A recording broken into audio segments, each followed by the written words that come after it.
আলাইকুম।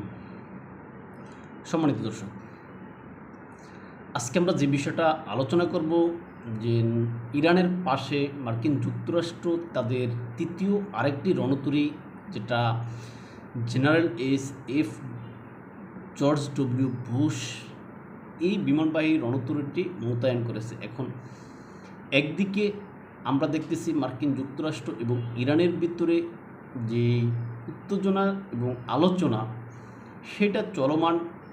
মার্কিন president Donald Trump হঠাৎ করে ইরানের আনলিমিটেড যুদ্ধবিরতি দিয়েছেন, এটা আমরা দেখেছি। কিন্তু অন্যদিকে তিনি বসেনি, তিনি তার যে প্রস্তুতি সেটা তিনি নিচ্ছেন, সেখানে তিনি তার যে সামরিক বাহিনী সেটার উপস্থিতি বাড়াচ্ছেন। এই অবস্থা তার চলমান রয়েছে।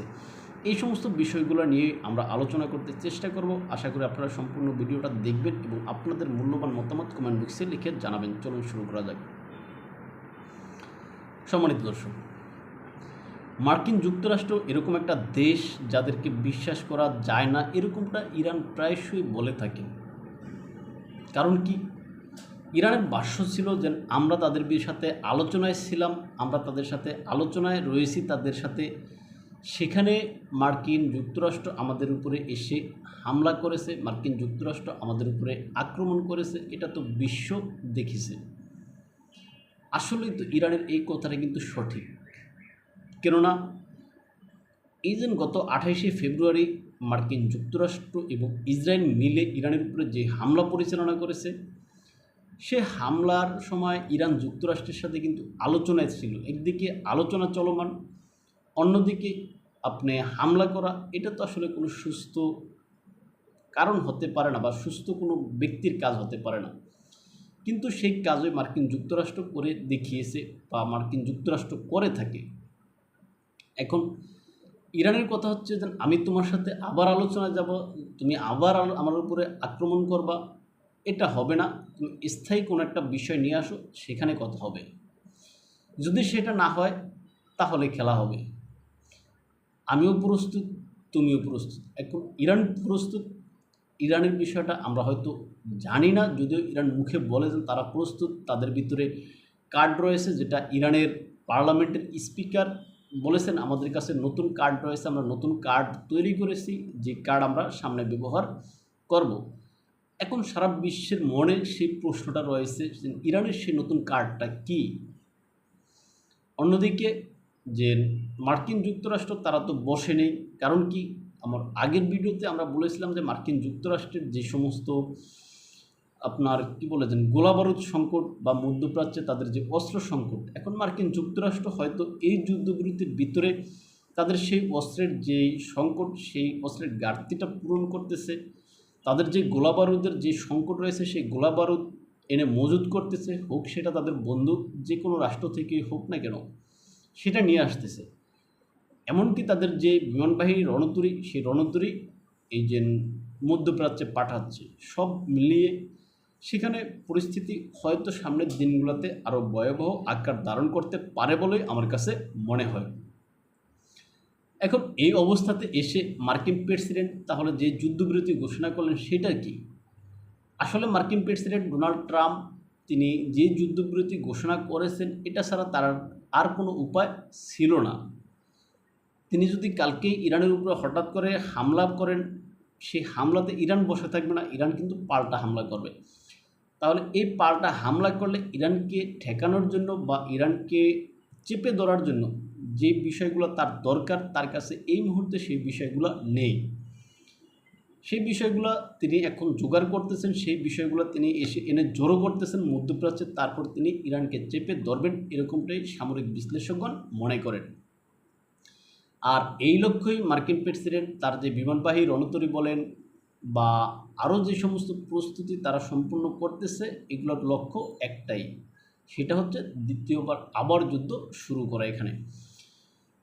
এখন সেই যুদ্ধ শুরু হলে বিশ্বের অন্য দেশ জড়িয়ে যেতে পারে, এরকমটা আমরা অনেক আলোচনা করেছি। এমনকি ইরানের ভিতর থেকে ইরানের বিভিন্ন ব্রিগেডিয়ার জেনারেলগণ এরকম ঘোষণা দিয়েছেন, তাহলে এটা হবে তৃতীয় বিশ্বযুদ্ধ, এখানে অনেক দেশ জড়িয়ে যাবে।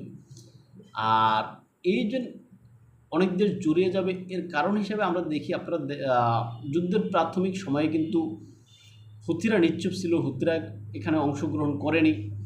তারপর হিজবুল্লাহ এখানে অংশগ্রহণ করেনি। তারপর সিরিয়া থেকে যে হাসবিসাদ দিয়ে তারা অংশগ্রহণ করেনি। এখন দেখা যাবে যে এই যে হুথিরা কিন্তু মানে লাস্ট পর্যায়ে এসে ওই মোটামুটি হুথিরা হিজবুল্লাহ মোটামুটি অংশগ্রহণ করেছে, হুথি ঘোষণা দিয়েছে তারা অংশগ্রহণ করবে। এখন হঠাৎ করে দেখা যাবে যে সিরিয়া থেকে যে হাসবিসাদ্দি বা ইরাক থেকে যে হাসবিসাব্বি যে সশস্ত্র সংগঠন রয়েছে তারাও হয়তো অংশগ্রহণ করবে। তাছাড়া ইরানের বন্ধু পুতিন যে সমস্ত দু একটা রাষ্ট্র যেখান থেকে হোক না কেন তারা হয়তো অংশগ্রহণ করবে। তখন দেখা যাবে এই যুদ্ধের পরিস্থিতি অন্য হবে। যদিও মার্কিন যুক্তরাষ্ট্র বিশ্বের সুপার পাওয়ার ক্ষমতাধর একটা দেশ, তাদের অনেক ক্ষমতা রয়েছে বা তাদের অনেক অস্ত্রশস্ত্র রয়েছে, তাদের অনেক অভিজ্ঞতা রয়েছে, কিন্তু ইরানের কৌশল রয়েছে। সেই কৌশলের কাছে তারা এই যে গত 28 দিনের যুদ্ধে যেভাবে নাকানি চুবানি খেয়েছে, এখন সামনের যুদ্ধ শুরু হলে যে এরকম নাকানি চুবানি খাবে না এটারও নিশ্চয়তা কি? তাই এই অবস্থায় মার্কিন প্রেসিডেন্ট ট্রাম্প তিনি তো আসলে হেরে যাওয়ার পাত্র নন। তিনি যেভাবে হোক, তিনি সমঝোতা করে হোক, তিনি দেখাবেন বিশ্বে তিনি এই যুদ্ধে জিতেছেন। আর এই যে যুক্তরাষ্ট্র এই যুদ্ধে জিতেছে এই বিষয়টা ইরান দেখাতে চাচ্ছে না বা ইরান এই বিষয়টা প্রমাণ করতে দিতে চাচ্ছে না। এই জন্যই মূলত মার্কিন প্রেসিডেন্ট ডোনাল্ড ট্রাম্প ইরানকে একের পর এক হুমকি দিচ্ছেন, ইরানকে একের পর এক ধামকি দিচ্ছেন। এই ইরান আমি তোমাকে শেষ করে দেব, এই ইরান আমি তোমাকে ধ্বংস করে দেব, এই ইরান আমি তোমাকে মাটির সাথে মিশিয়ে দেব, বা এই ইরান আমি তোমাকে পাথরের যুগে পাঠিয়ে দেব। কিন্তু ইরান কোনো কিছুতেই টলছে না। ইরানের কথা হচ্ছে, ভাই হুমকি দিয়ে লাভ কি, আসো খেলা হবে। এখন সেই খেলা হবে, এখন মার্কিন যুক্তরাষ্ট্র সে খেলার জন্য সেই তার যে খেলনা দরকার সেই খেলনা তারা প্রস্তুত করতেছে। এখন ইরান যে বসে আছে সেটা বলা যাবে না, ইরানও তার প্রস্তুতি নিতেছে যতটুকু তার সামর্থ্য আছে সে। আর চীন রাশিয়া তো তার পিছনে পরোক্ষভাবে রয়েছে, যেটা আমরা ধারণা করতে পারি, যদিও প্রকাশ্যে নয়। এখন এই অবস্থাতে নতুন করে যুদ্ধ শুরু হলে বিশ্বের জ্বালানি বাজার আবার ভয়ঙ্কর রূপে অস্থিতিশীল হবে এবং অনিশ্চিত সময়ের জন্য অস্থিতিশীল হবে বলে আমার কাছে মনে হয়। তাই এই যুদ্ধ নতুন করে শুরু না হোক, এই যুদ্ধের একটা স্থায়ী সমাধান হোক। বিশ্ব শক্তিগুলো এখানে নাক গলাক, তারা এখানে এসে এই যুদ্ধ বন্ধ করার জন্য মার্কিন যুক্তরাষ্ট্রকে চাপ প্রয়োগ করুক, ইরানকেও চাপ প্রয়োগ করুক, এটা আমরা চাই। যদি সেটা না হয় তাহলে এই বিশ্বে যুদ্ধের যে ভয়াবহতা, সে ভয়াবহতা সারা বিশ্ব ভোগ করতে হবে বলে আমার কাছে মনে হয়। তাই সম্মানিত দর্শক, এই বিষয়ে আপনার মতামত কি, আপনি সেটা কমেন্ট বক্সে লিখে জানাতে পারেন। তাই আমাদের যদি আপনারা ফলো করতে চান, ইউটিউব এবং ভিডিওতে সপ্রচারের কথা নামে ইনস্টাগ্রাম ও টিকটকে এনাতোষ নামে দেখতে পারেন। আল্লাহ হাফিজ।